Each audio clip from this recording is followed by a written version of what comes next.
Bonjour tout le monde, bienvenue. Merci d'être là pour donc cette deuxième conférence de Paul Nurse. Je vais passer en anglais, comme la dernière fois, comme ça il comprendra ce que j'ai dit. So in this lecture, his second lecture of the series, Paul is going to explore the question of life. What is life? And as we're in the Collège de France, I thought I should maybe just say one word about others who've thought about the concept of life.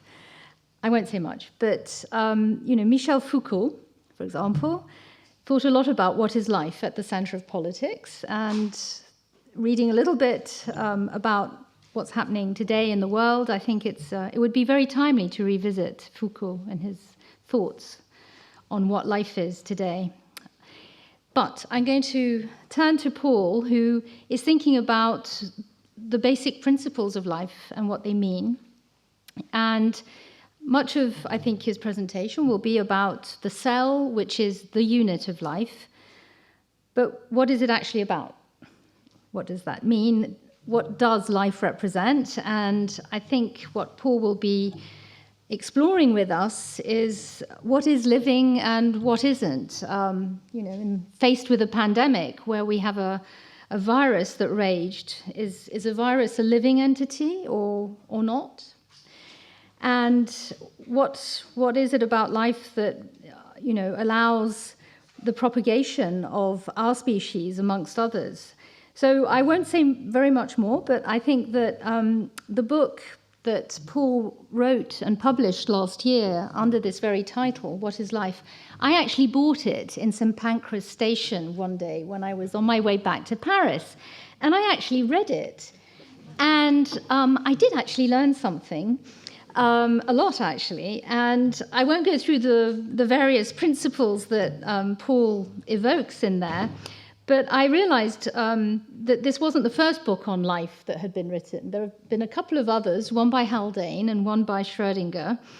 And I note that when Watson and Crick discovered the double helix, or helped to understand the double helix of DNA, they actually wrote to Schrödinger in 1953 to say that they'd both been influenced by your little book, as they put it. So, Paul, I'm sure that your little book will inspire many new thoughts and investigations, and we're looking forward to watching the Nobel Prizes that will emerge from those that read it. And I recommend it. It's published in several languages, I think, and I'm sure that you will be telling us about what the next chapters will be too. So, Paul, thank you so much for being here. It's really an honor and a pleasure. Well, thank you, Edith. Thank you for that introduction. And thank you all for coming out on not the nicest day and for braving the wet weather here. Reminds me of London, actually. I am indeed going to talk about what is life. It also, of course, I'm not the first person to ask the question, and I will refer at least to Schrödinger briefly during my talk.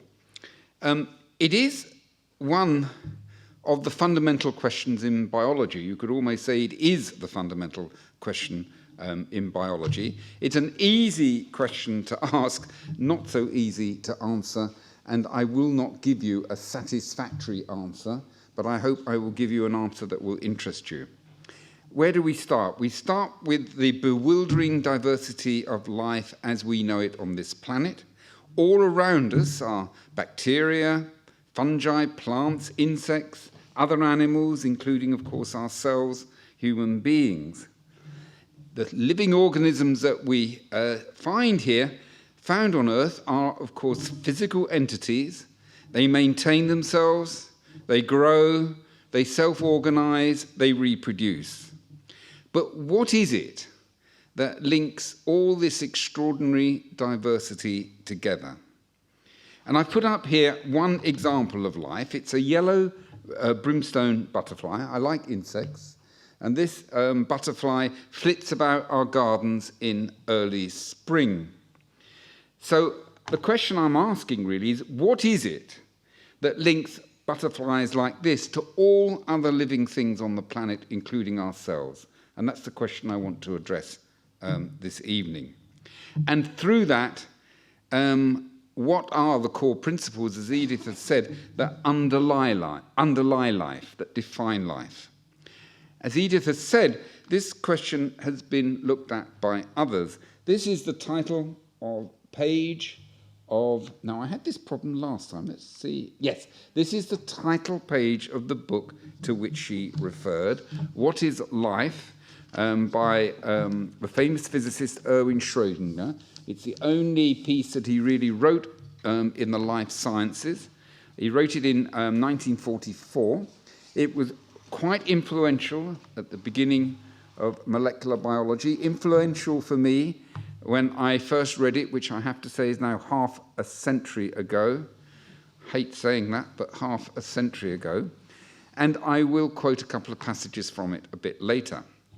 My approach to the same question that Schrödinger asked is to consider, it's a different approach from his, is to consider some of the most important ideas of biology, 5 ideas I'm going to talk about.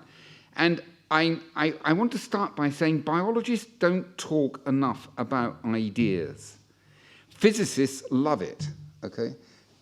Physicists are always writing books about ideas, usually the same ideas, it has to be said, in various forms. Us biologists seem to like to think and describe particulars. You know, how many hairs there were on a beetle's leg if I was Darwin, or the sequence of a gene today. We like descriptions, we like particulars. But we do have great ideas, and 5 of them I'm going to talk about this evening. And the first is, again, as Edith has anticipated, is the cell biology atom, the concept of the cell. The cell is the basic structural and functional unit of life. It is indeed life's atoms. They were first described by Robert Hooke in the 1660s, in Oxford, actually, which is where I live, or at least at the weekends where I live, at the very beginning of the Royal Society, where he was experimentalist.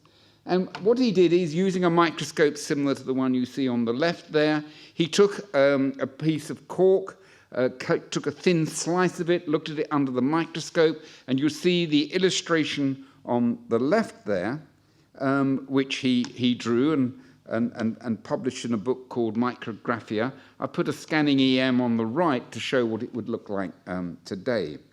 And what he saw is what you see here, and it's neat arrays of boxes.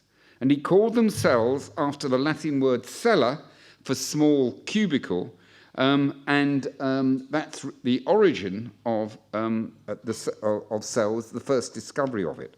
A few years later, the Dutch draper Antony van Leeuwenhoek, working in Delft, scraped between his teeth, put it under his rather improved microscopes, and discovered single-celled life, bacteria. He sent this drawing to the recently established, then I should say, Royal Society in London, and amongst his letters it includes this one here with the charming image of, at least I find it charming, of a bacterium doing a loop-the-loop under fig B. See how it goes big C to D, swimming about under the microscope. Leeuwenhoek was a bit disturbed by all of this, by the way, because he was rather proud of his dental hygiene. And to discover little animals, as he thought of them, swimming about between his teeth was a bit disturbing. Turns out Leeuwenhoek was a close neighbour in Delft to the painter Vermeer, who unusually for the times painted scientists, 2 pictures, one of which is in the Louvre, by the way. This is one of them. You can see it here. He painted a geographer and astronomer. I forget which one this is. They both got globes. One is of the stars, the other is of the planet. I like to think this might be Leeuwenhoek. There is not one piece of evidence, actually, that's good for that, but I like to think it. It is true, though, that when Vermeer died, which he did in his early 40s, Leeuwenhoek was the executor of his will. So there was some sort of relationship. This is in the 1670s to the 1680s. It took probably another 2 centuries for this concept of the cell to develop further, when it became clear that all living organisms consist either of a single cell or of a collection of cells, such as our cells. This conclusion was summarized by Theodor Schwann, a German zoologist, in the first part of the 19th century. In 1839, he wrote in German, translated here in English, "We have seen that all organisms are composed of essentially like parts, namely of cells." In other words, the cell is the basic structural unit of all life. But as well as being the structural unit, as I've already said, they are also the basic functional unit of life. This was argued by another German pathologist, the origin of pathology really, Rudolf Virchow, a little later. Again in German, translated here into English, "Every animal appears as a sum of vital units, each of which bears within itself the complete characteristics of life." That, therefore, is his definition of the functional unit of life. And he added to that something that's quite important, that all cells come from cells, omnis cellula acellular. And this means, apart from the fact that it pushes back on vitalism, which was still being considered and discussed at the time, it also means, if you think more about it, that there's been a stream of connection between cell generations through the process of cell division, which stretches back through the development of individual animals and plants and other organisms, and then to generations before that, extending ultimately into deep time through the evolution of life on this planet. It's in fact a very deep concept. Now, I hope I've convinced you that cells are interesting, but if I have not, I want to show you this picture here, which is sperm trying to fertilize a oocyte to make an egg, and remind all of you that once you looked just like this. All of you came from a single cell, and if you're not interested now, there's 2 doors at the back, and it's probably best now you leave because it doesn't get more interesting than that. All of us were once a cell. Now, cells are generally considered to be the simplest entities which exhibit the characteristics of life. I will talk about viruses later, which is, of course, an interesting question in this context. Therefore, given that, the means of understanding cells is key also to understanding life.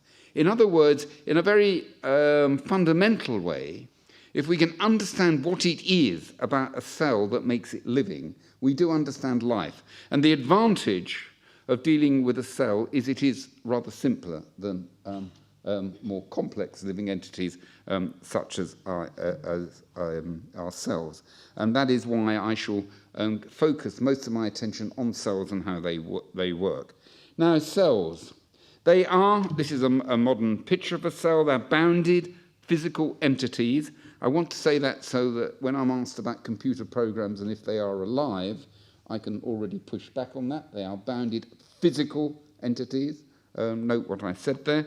Physical entities, separated from their environment, surrounded by a semi-permeable surface, a lipid membrane, in fact, which separates them from their surroundings, but allows communication with those surroundings. Now, this separation allows order to be built up inside cells at the expense of increasing disorder outside the cells.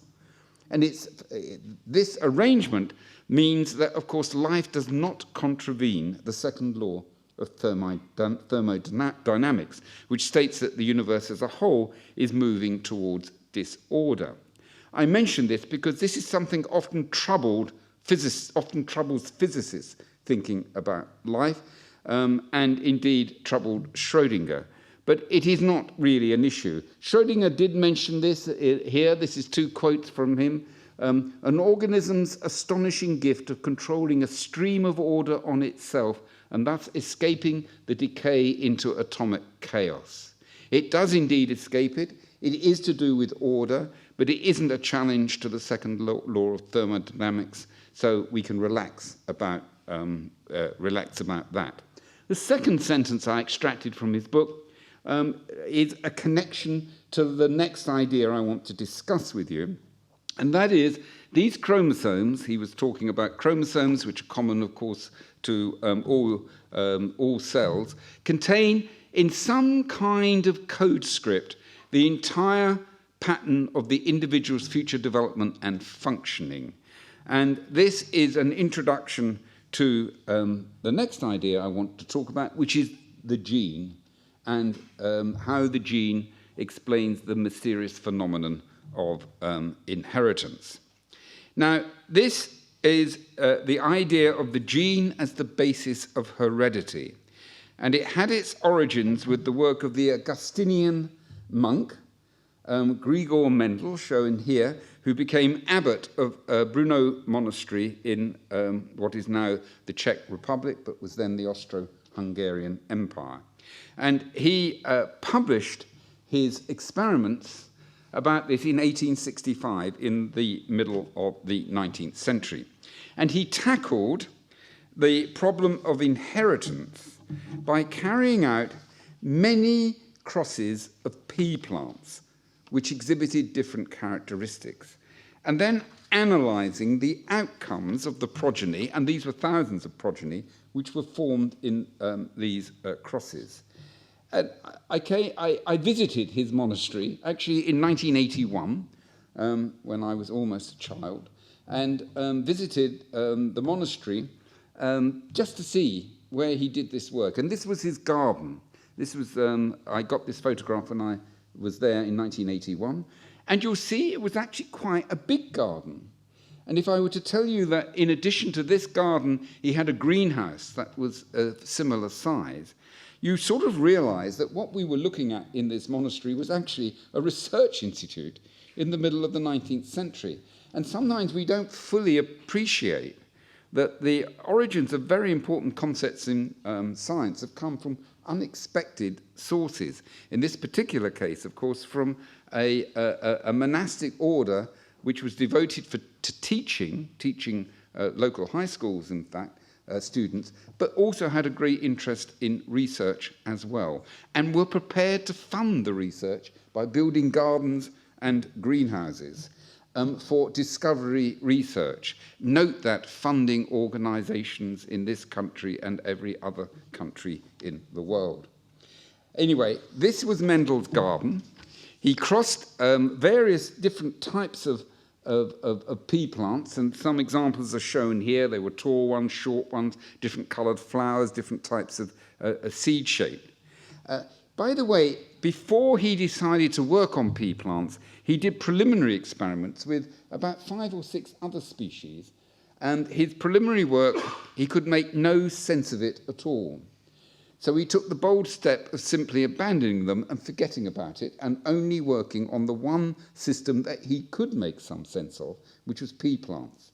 Now, this sounds like cheating.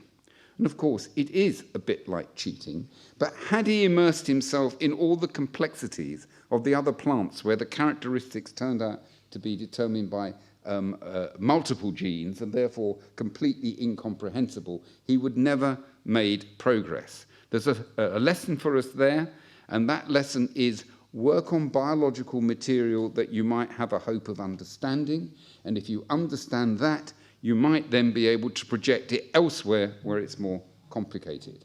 So don't get too sniffy about people selecting models that they can understand. He famously observed simple ratios in these characteristics in the progeny produced by these crosses, famous ratios like 3:1. I don't want to explain these. You can read about these if you are interested. And these eventually led to what's called Mendelism. Has to be said, Mendel didn't quite invent Mendelism, but he laid the framework which led to Mendelism 30 years later. And this is really the idea that heredity is based on indivisible particles or factors that are inherited through the germ cells, that is, in plants, the pollen and the ovules, sperm and eggs in animals. And it's this particular behavior, of course, which accounts for the simple ratios. You can sort of see that conceptually if I don't even explain it. And ultimately, these factors were found to be linked to the chromosomes, which were discovered a little later, actually, 20, 30 years later, as shown here. This is a late 19th century illustration of chromosomes in dividing root tip cells. Must be said, I also saw chromosomes for the first time at school that were in dividing root tip cells as well. It also should be said, most of you probably know this, that Mendel's work was not recognized at the time. It was laid fallow. It was rediscovered by 3 plant scientists at the beginning of the 20th century who were probably mildly irritated to find that their work had been anticipated by the gardening monk 35 years earlier. But important discovery made by Mendel, but then turned into Mendelism, in fact, by those 3 plant geneticists 30, 40 years later. The Mendelian hereditary factors are what we would now call genes. In the 1940s, Oswald Avery, working in Rockefeller University, New York, which I also have worked in myself, showed that these genes were likely to be made of deoxyribonucleic acid, or DNA. It was actually very contentious at the time. His own colleagues at Rockefeller were amongst the fiercest critics of this conclusion because they thought DNA was too simple. I'll comment a little bit more on that a little bit later. And he was heavily criticized by his own colleagues, who sometimes in academic circles are not always collegiate, despite being colleagues. The structure of DNA, and again, you heard Edith comment on that, as a double helix was established 10 years later. Work from London by Rosalind Franklin, Ryan Gosling and Maurice Wilkins, in Cambridge by Francis Crick and Jim Watson. Crick and Watson famously argued that the double helical structure of DNA could explain heredity through the linear sequence of bases making up DNA.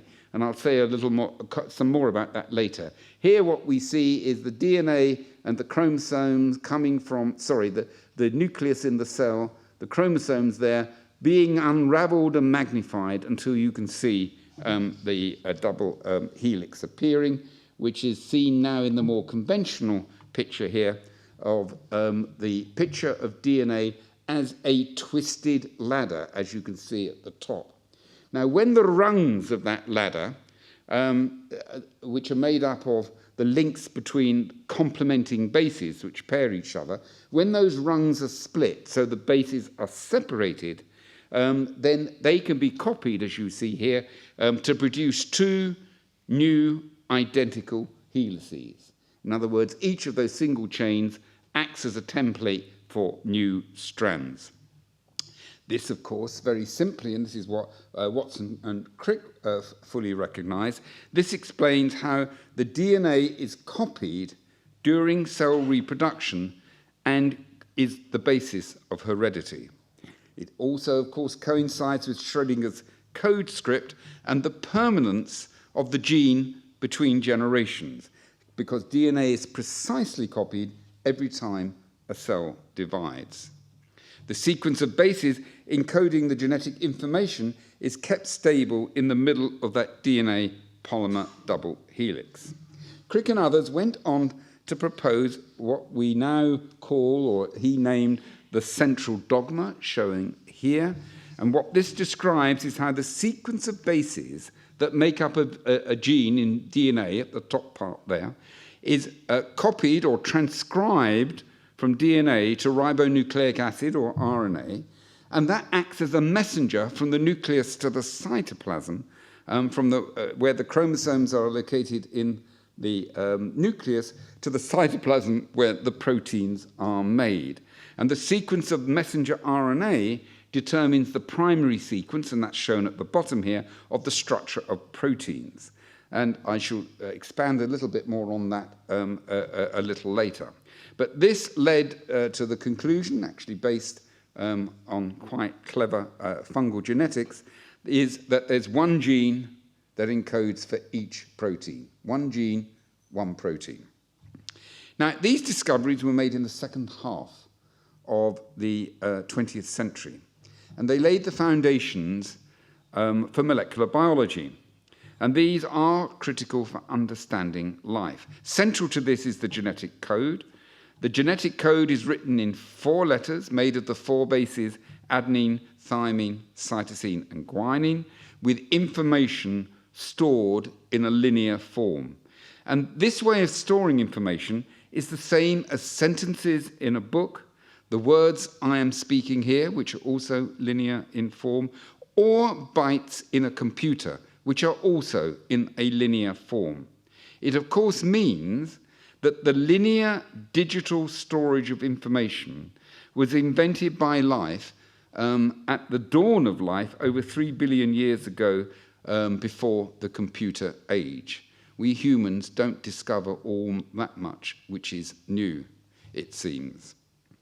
The nature and function of the gene introduces me to the 2 next ideas I want to talk about. And these are life as chemistry and, subsequent to that, life as information. The first of these, life as chemistry, is simply stated.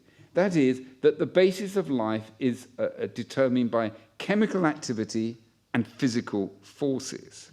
And the functioning of living organisms depend upon that. Now, the origin of this idea can be traced back to French chemists. There was initial work by the famous chemist Lavoisier, the father of chemistry, who unfortunately his experiments were interrupted by being beheaded during the Revolution. We scientists have to be a bit suspicious of politicians, by the way, because you can lose your head if you're not careful.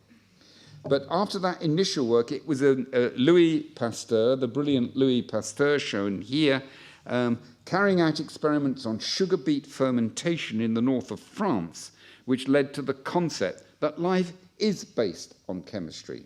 What he was doing was applied work, in analysing the fermentation of sugar beet to make alcohol. A project he was asked to do at the request of industrialists up there, because I think it was somewhere around Lille, when I say up there, by the way, because the fermentations of the sugar beet sometimes failed, and instead of making alcohol, they made acid instead. He demonstrated that the successful production of alcohol required the activity of a single-celled living organism in the fermentation, which was yeast. And he established that the yeast cell produced substances that made alcohol from the sugar, which was derived from the sugar beet. And if the yeast was not there, then probably bacteria that was there instead of producing alcohol, produced acid, so the fermentation went bad. So he could advise the industrialists, I don't know how much money he got from them, but he could advise the industrialists, if you put yeast in there, it will work. And that was the simple answer. But he was a great scientist as well, as providing industrial solutions, and he concluded more generally that fermentation, I quote here, this time from the French, fermentation, translated into English, fermentation was a physiological act yielding products for the cell. Chemical reactions are an expression of the life of the cell. In other words, he built this broad generalization, this broad idea based on his sugar beet fermentation observations. And in other words, what this meant is that life is chemistry, but it is an extraordinary chemistry, and an elaborate and special chemistry, which I now want to spend a few minutes describing to you, a chemistry based upon carbon polymers. Now, we've already met carbon polymers that make up the nucleic acids DNA and RNA, and now I want to consider in a little more detail the carbon polymers that make up proteins.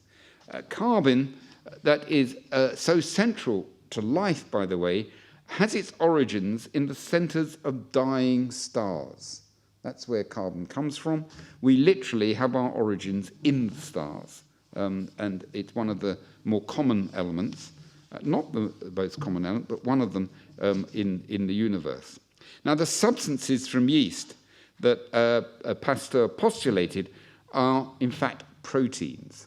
And these proteins act as enzymes which catalyze chemical reactions. Proteins are polymers of amino acids based upon carbon and nitrogen. The carbon atoms form part of the backbone. The backbone is the sort of lower line there to the polymer, which link the side chains of the amino acids. And you see a structure here. What you can also see is that there's 20 different amino acids in normal life, and I put 5 up here, which have different side chains that introduce different chemical properties. And that's critical for what I shall be saying in a few minutes. They can be positively charged, negatively charged, repel water, or attract water. And it's these chemical differences that produce the elaborate chemistry that can take place in cells.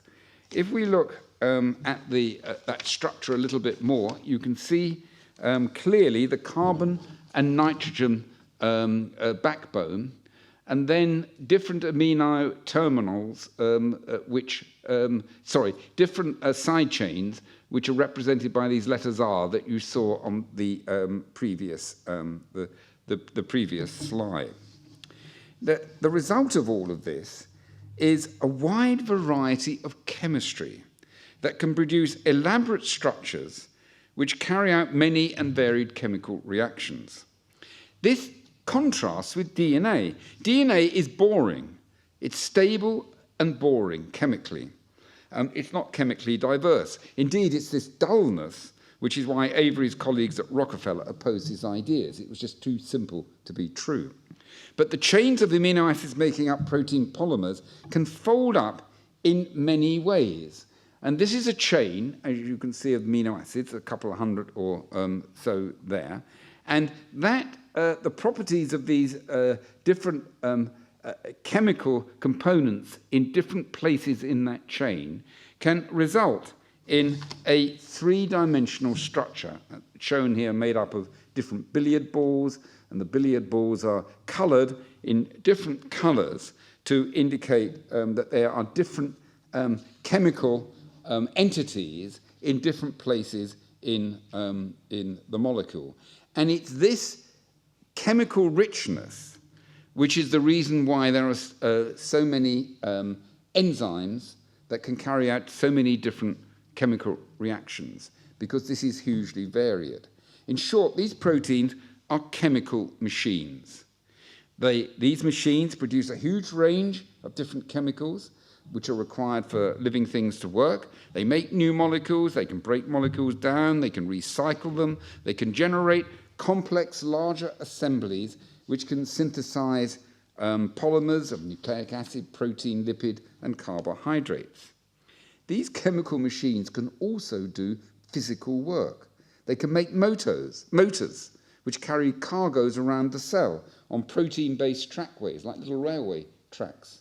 They can act in hybrid ways, combining chemistry and physics, allowing energy to be captured from sunlight, or breaking down sugars to produce energy-rich chemicals that can drive the activities of cells. And all of this activity means, and I just want you to really concentrate on this, all this means there are thousands of chemical reactions being carried out simultaneously in a cell and in close juxtaposition next door to many other chemical reactions, all of which require somewhat different microenvironments and chemical conditions to work. A small sample of the complexity of this is shown here. Each of these dots, and this is central metabolism in a cell, those who are familiar with this, the red circle at the bottom is the Krebs cycle, for example. And all of these, there's a couple of hundred red dots on here, are different chemical reactions all occurring in the same cell at the same time, close to each other. And this is not just hundreds, there will be thousands. Now, because these reactions require different chemical conditions, they do have to be separated one from the other. And this is achieved by compartmentation within the cell, brought about by surfaces and folds of the enzymes, by complexes of several enzymes acting together, and by higher order structures, such as membrane-bounded organelles, visible here in that picture of the cell I showed you, which has been schematized here, emphasizing the different compartments.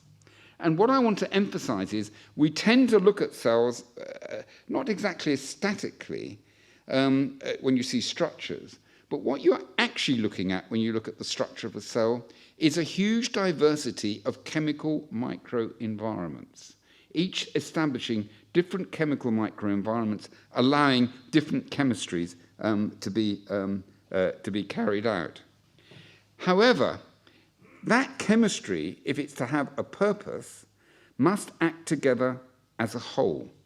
It can't just be a random set of chemical reactions. It has to be organized together. And that requires communication and coordination between these different chemical microenvironments and compartments and everything that's going on there. And that communication involves the transfer of information. And information transfer is the next idea I want to talk about, which is life as information. So this is the next fundamental idea. And within this is various sub-issues, that life is a complex system, that it has to be controlled, and it has to act with purpose for the whole cell. Now, when I read the background to this, to where these ideas came from, and you'll notice I'm always going back to where the ideas came from, and what's surprising is how most of the fundamental ideas of biology are really rather ancient. I've talked about the 17th century, 18th century, and 19th century. With the exception of the structure of DNA, they are really quite old. And the idea that life is a complex system, I discovered, was first described in some detail by the philosopher Immanuel Kant in a book on moral philosophy. Quite what it's doing there, I'm not quite sure. But he was analysing living things, particularly human beings, and arguing that they were a complex system, and a complex system that we would now say is based on the management of information. Now, I'm going to give two examples, one of which you've met already, to illustrate. And the first of these is, once again, the structure of DNA. Now, the structure of DNA is iconic. We all know about it. It's almost boring to us now. You go into any biological, biomedical institute and you'll see some sculpture or whatever of DNA. It drives me crazy, I have to say. But that's what you see. It is iconic. It is beautiful.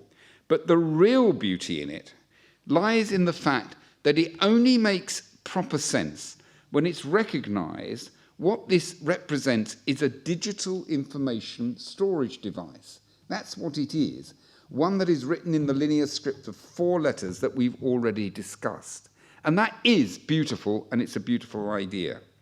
The linear polymer of DNA is ideal for storing information, which I've already mentioned to you, with the encoding letter bases turned inside the helix and to some extent protected from chemical change. But even better than that, this information can be turned, though it's chemically stable there, can be turned into chemical action to do work through the varied chemical activities of the proteins which are encoded by that DNA. And for me, this is a really wonderful characteristic of life. It's all built on these carbon polymers, the ability to encode information in essentially one-dimensional linear structures, and for that to be transcribed and translated into 3-dimensional structures in the proteins, which are capable of doing chemical and physical work. And this requires information to be transferred from the DNA to the protein from a stable structure chemically, which is not chemically interesting, to proteins which are much more varied and can do chemical work. The second idea of information that I want to be important for life is concerned with the, let's stop you concentrating on that because I haven't actually explained what it is. We'll go back to this. It's how do we make a complex system act as a whole in living organisms? How do we make it work with purpose? And it helps here to turn to the metaphor of man-made machines, because we know why they've been designed that way. And a familiar one is this one, the Governor, developed by James Watt, though it was actually used 100 years before James Watt in windmills, to regulate steam engines. I have to say, I always have to turn to examples from machines made before 1900, because after that, I never really understand them. But everything before works quite well, and this is an example. This is a Governor. I took a picture of it in New Zealand in a boat built in 1896. And what happens, of course, is as the engine goes fast, so those balls swing out, that shuts off the steam to the engine, and then as a consequence, the engine slows down, the balls go back in again, that switches on the steam. This leads to homeostasis, to regulation, to maintenance. It maintains a constant speed of the steam engine. This is an example of a simple example of a negative feedback loop, which you see up there, which I've drawn out here in the context of a metabolic pathway in a cell. The negative feedback loop, the top one, we have a chemical A being turned to B, being turned to C. The concentration of C determines the rate of the reaction from A to B. So when C builds up, then it can feed back on the transfer of A to B and slows that down, and you get homeostasis. Beautiful, simple, negative feedback control. This was first demonstrated by, once again, a brilliant French scientist, geneticists, François Jacob and Jacques Monod, studying gene regulation of sugar metabolism in bacteria. Now, other control models lead to positive feedback, as you see there. As C builds up, it actually promotes A to B, and therefore this leads, of course, if you think about it, to an irreversible switch. Now, in cells, there are many such feedbacks and control modules operating. They maintain homeostasis, they generate switches, timers, toggles, oscillators, translating chemistry into informational modules. And these can then be linked together to generate even more elaborate routines of informational management and processing. And a metaphor for all of this is an electronic circuit. Some wit here, those of you who are familiar with cancer genes will see that somebody put labels on a transistor radio's circuit of different oncogenes to emphasize that what we have here is a network of components interacting each other in a complex circuit.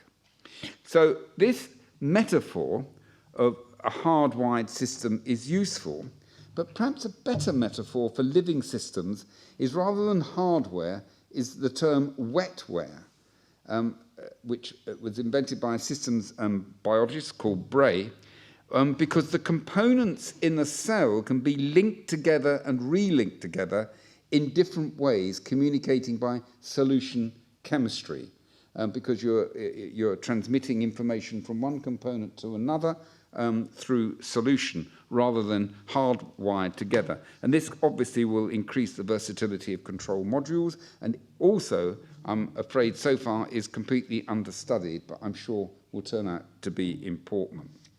So the management of life's chemistry by information allows the behavior of a complex system to act as a whole with overall purpose.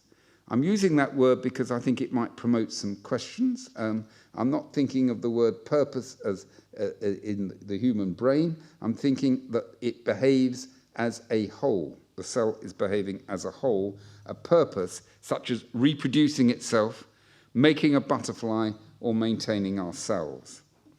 Now, for centuries, generating purposeful behaviors was thought to require a designer, a divine creator. And it took evolution by natural selection to change this, and this is my final idea, how living things came about. Now, this beautiful idea is mainly credited to Charles Darwin. It's a bit more complicated than that, and I'll comment briefly on it. The idea has two parts. The first is that life evolves. That actually wasn't Darwin's idea. It had been around for a century or even longer before that. The second, but he did provide the good evidence for it. The second is that the major mechanism for evolution is natural selection. So they have the two ideas. Now, I got up here Erasmus and Charles Darwin. On the right, the rather stiff-looking Charles, in this case, Erasmus on the left, his grandfather. That life was evolved, as I've said, was discussed in the century before Charles by, for example, Jean-Baptiste Lamarck, who made a lot of interesting observations, and Charles' own grandfather, Erasmus. I put Erasmus up there because he was such an interesting and entertaining character who's not really fully appreciated. He was a colourful character, a scientist, a doctor, and also a poet. In fact, the majority of his research was written up in poetry. I have a number of his books published in the late 18th century, and it's all written in poetry. He's got one on the loves of plants, which is all about plant classification, and it's all about these plants falling in love with each other in poems. He was also a Republican, refused to become the medical attendant for George III, for example, who was king at the time. He was a proponent of women's education and helped set up a public school for women. And although he had an absolutely terrible stammer, was a great conversationalist. So a really eccentric sort of person. He also argued for the evolution of life, suggesting that simple, formless mollusks could evolve into complex animals. That got him into trouble, by the way, because he painted on his carriage all things from shells to reflect that. But he lived close to the cathedral in Lichfield, and the dean of the cathedral did not like this and told his richer patients, from whom he got all his income, that they shouldn't go to this atheist who was teaching all this stuff. So he had to remove his motto. He painted it out. Now, the evolution of life, that idea implies that there is a tree of life, that living organisms are all related one to another. Now, if life only arose, or at least only arose and survived once, as seems likely given the conserved chemistry and coding found in all living things, then all life on Earth is related. This was captured in the only diagram in Darwin's Origin of Species, published in 1859, which is the first tree of life that you can see there. He was a bit uncertain about the origins of life, which you'll see at the bottom there go from A to L, which is, of course, quite interesting, though most of them didn't actually go anywhere. But you do end up with more than one life surviving up till today. He gathered evidence in favour of life evolving through natural selection, the second idea, during his trip around the world in the Beagle, this boat that was mapping particularly the South American coast, and he was the naturalist on it. Now, he proposed natural selection as a mechanism. And I'll briefly summarize it. It's a consequence of populations of, say, a particular species exhibiting variations caused by inheritable genetic changes. These can be caused by mistakes made when DNA is copied or if DNA is damaged by external causes such as sunlight radiation. If these variants influence characteristics that make those organisms reproduce more, then that particular genetic variation will spread in subsequent generations through the population. It's a beautiful idea. It's incredibly simple. Because over time, such genetic variations will accumulate and lead to changes in the population such that the individuals of that population will no longer be able to breed with the original population, origin of species. And that leads to a new species which is better adapted and is more successful in survival and reproduction. Darwin came to this view partly in his study of finches on the Galapagos Islands. These are illustrations of the finches that he described there. The Galapagos are recently arising geological history. I stole this from a book somewhere where you see on the right pliers that are also specialized for different purposes, so are a different analogy. They are all adapted to what they have to do. The finches' beaks, whether they're breaking nuts or catching insects under bark, or the pliers, which also are specialized. The difference is those on the right are intelligently designed, and those on the left have been designed, in inverted commas, by natural evolution, by natural selection. And therefore, you can produce apparent adaptation without a divine creator. Now, as I've explained, for natural selection to take place, and I'm going to be now more specific about it, three things are needed. You have to have a living thing that can reproduce. That living thing needs to have a heredity system. And thirdly, that heredity system needs to exhibit variability upon which selection can work. Those are the three basic requirements for evolution by natural selection to work. And I'm going to show you how that can all work based simply on the ideas of the cell and the gene, which I've already introduced to you. So I want you to imagine a simple single-celled life form which has got a brown cell coat at the top there, the colour of which is determined by a gene on its chromosomes, which are inside the purple nucleus. Imagine as the cell divides and copies its DNA, it makes a mistake so that the cell coat is altered, and now the cell makes a red coat, as you see in the bottom right, instead of a brown coat. Also imagine that the red-coated cells perhaps survive better. Maybe they don't taste good to a predator. And as a consequence, the red cells will gradually replace the brown cells in the population, and we have, albeit simple evolution, but evolution by natural selection. And it links together, as you've seen, the concept of the cell and the gene and evolution by natural selection. This is a profoundly important idea in biology. So much so that the 20th century geneticist Hermann Müller used it to define life. He defined life as simply living things have properties which allow them to undergo natural selection and therefore to evolve. And this definition will feature in a few minutes with my starting point for principles. But before doing that, I want to say goodbye to Darwin. This is him as an old man, and I want to read out the monumental sentences that end the origin of species, written up there: whilst this planet has gone cycling on according to the fixed law of gravity, from so simple a beginning, endless forms, most beautiful and most wonderful, have been and are being evolved. Why can't we write papers like that anymore? I've never written a sentence anything like that, and if I did, the editor would scrap it out for sure. We have to learn how to just write something that will stand the test of time. I could rage about it, but I'll move on.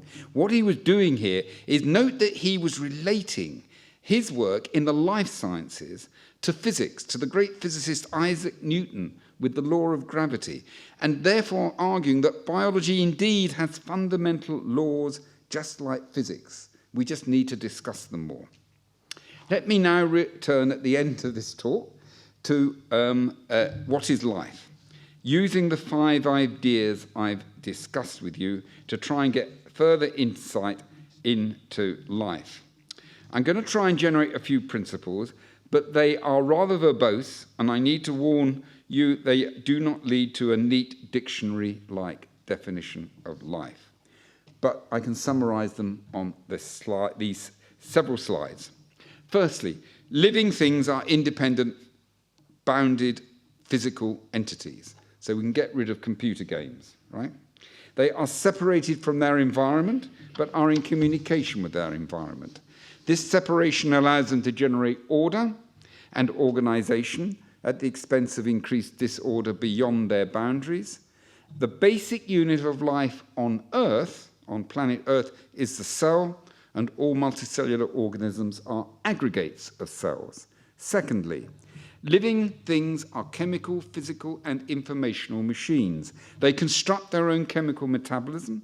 This is used to build and maintain themselves, to grow, to reproduce, to maintain themselves, and integration of all these functions requires the management of information. Inputs are gathered from within and outside the cell, are processed, stored, and used to instruct the operations of cells and organisms. Third slide. I've just explained Hermann Muller's idea that life forms are entities that undergo evolution or are capable of undergoing evolution by natural selection. By doing so, they acquire purpose. They are entities that build, maintain, and reproduce themselves, and living things can evolve because they have the attributes that I described to you of reproduction, a hereditary system, and one that exhibits variability. And I want to simply argue, put all of this together, these principles define something that is alive versus something that is not alive. So any entity which operates according to the last 3 slides can be deemed to be alive. Now, should we ever encounter life elsewhere in the universe, and I'm sure there is life elsewhere in the universe, whether we ever encounter it is a different question, but should we do so, I suspect it will be built on the same principles. The details may well be different. Certainly the chemical basis may be different. However, in my opinion, for it to readily serve the need for both long-term information storage and diverse chemistry, then I think it will be based on polymers that allow the encoding of digital information that can be translated into other polymers capable of chemical activity. I feel that is a fundamental principle. Living things also require energy to work, and that can come from nuclear reactions within the stars, sunlight, and heat, or from geothermal energy within the planets. Let me say just a little bit more about this polymer chemistry. I want to bang on about it because I think it is something amazing about life. The polymers produce the linear DNA information storage devices and the protein-based chemical and physical machines. Living things on Earth are related by common descent and are closely interconnected and dependent upon other things. And I'm going to pick that up in a moment when I discuss viruses. This extraordinary form of chemistry that underpins life does require emphasis.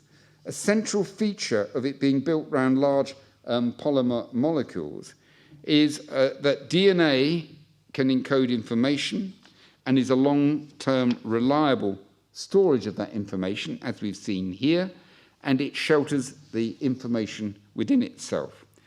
But this information in DNA will remain hidden and inert and needs to be transformed into action, and it does that through the chemistry, and I'll remind you, it's that chemistry there that turns the information, the dead information, into chemical work.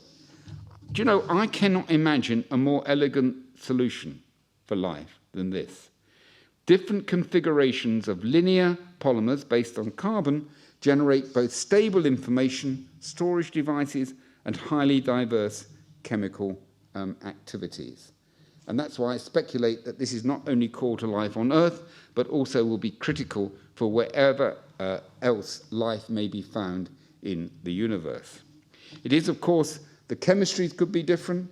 It's possible that elsewhere in the cosmos, carbon is used in different ways, or maybe carbon isn't used at all. Silicon is another possibility, which is particularly popular with science fiction writers, by the way.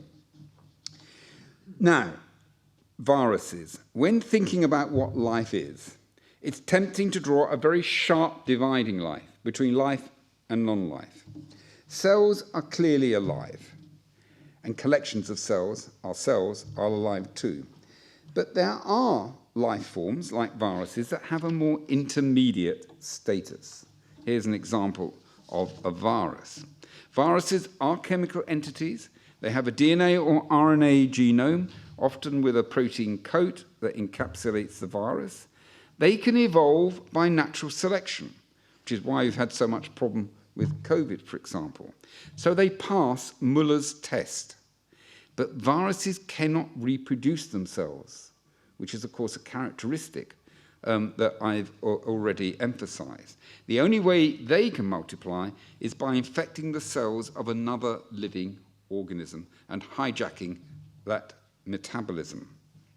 Because of that, some biologists conclude that their strict dependence on another living entity means that viruses are not truly alive. But it's important to remember that almost all other forms of life, including ourselves, are also dependent on other living things. For example, bacteria in our guts make certain amino acids that our cells cannot make by themselves. All the food we eat, essentially, is produced mostly by other living organisms. Even the most independent life forms, like cyanobacteria, which can undergo both photosynthesis and also capture nitrogen and carbon dioxide from the air, these are more independent, but nearly all living things are highly dependent.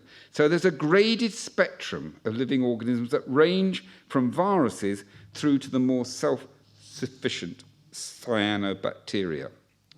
I consider all these different forms to be alive because they undergo evolution by natural selection. They are simply dependent to varying degrees on other living organisms. So I don't think viruses are an extreme end, but I don't think in principle they're different. Many people wouldn't agree with that, but that's my view. If you still want a cop-out, you can just say, well, a virus is alive when it's inside the cell and dead when it's outside, and that will get rid of it as well. Now, from this broader perspective of life, that is the interdependence of life and also the relatedness of life, grows a rather richer view of the living world. Life on Earth belongs to a single, vastly interconnected ecosystem, incorporating all life. It's this fundamental connectedness. It comes from a deep interdependency, but also because all life is genetically related through its shared evolutionary roots. And this perspective of deep relatedness and deep interconnectedness is something, of course, that's been long championed by ecologists. And it's core to life, and it gives us good reason to think more deeply about the impact human activity has on the rest of the living world. Back to the tree of life, Darwin's tree of life. Organisms that live on the many branches of life's shared family tree are very varied. But that variety is frankly outshone by their greater similarities.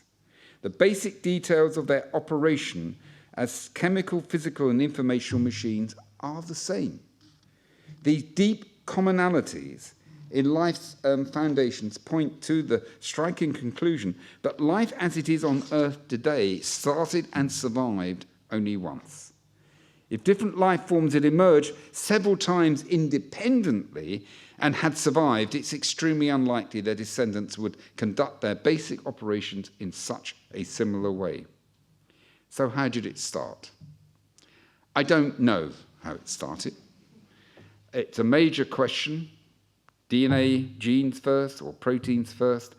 The best suggestion that scientists have come up, at least for me, is to say neither DNA or protein was first. Instead, it was DNA's chemical cousin RNA that came first, because RNA molecules can store information, but they can also, as well as storing information, they can have form complex three-dimensional structures that can function as enzymes. Not great enzymes, but they can do that. So RNA-based enzymes might have been the way, in fact, in which life started. But we're looking at something that happened 3.5 to 4 billion years ago, and it's difficult to be sure what was happening there. The universe is unimaginably vast. So by the laws of probability, it seems unlikely that across all that time and space, life has only ever blossomed once, right here on Earth. Whether or not we will meet alien life forms is a different issue. But if we ever do, I am confident that they will also be self-sustaining chemical and physical machines built around information encoding polymers that have been produced through evolution by natural selection. And that's the closest I'm getting to the dictionary definition. Our planet is the only corner of the universe where we know for certain life exists. The life that we are part of here on Earth is extraordinary. In spite of its bewildering diversity, scientists are making sense of it. And that understanding makes a fundamental contribution to our culture and to our civilization.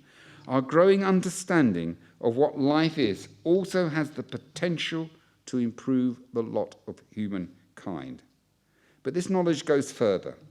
Biology shows us that all living organisms we know of are both related and closely interact. We are bound by that deep connectedness to all other life, to bacteria, to fermenting yeasts, to the yellow brimstone butterfly that I started this talk, and every other member of the biosphere, including ourselves. And together, all these species are life's great survivors, the latest descendants of a single, immeasurably vast family lineage that stretches back through an unbroken chain of cell divisions into the far reaches of deep time. But as far as we know, at least on Earth, humans are the only life forms that can see this deep connectivity, and reflect on what it might mean. In my view, this gives us a special responsibility for life on this planet, made up as it is by our relatives, some close, some more distant. We need to care about it, we need to care for it, and to do that, we need to understand it, which is what I've tried to have an attempt at this evening. And thank you very much for listening to me. Thank you.